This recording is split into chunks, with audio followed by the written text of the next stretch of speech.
Ben ritrovati al meteo. Aumenta temporaneamente l'alta pressione, dunque bel tempo almeno nella giornata di martedì, perché poi si affaccerà una nuova perturbazione. Ma vediamo la situazione nel dettaglio.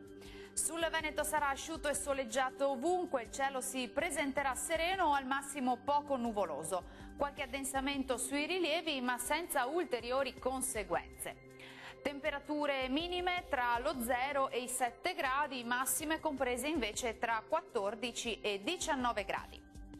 Prevalenza di sole anche sul Friuli Venezia Giulia, il cielo sarà sereno salvo per occasionali annuvolamenti sui settori montuosi ma senza piogge degne di nota. Temperature minime tra 4 e 9 gradi, massime comprese invece tra 13 e 15 gradi. Raggiungiamo infine il Trentino Alto Adige, tanto sole ovunque con cielo al massimo poco nuvoloso e con qualche nube a carattere sparso.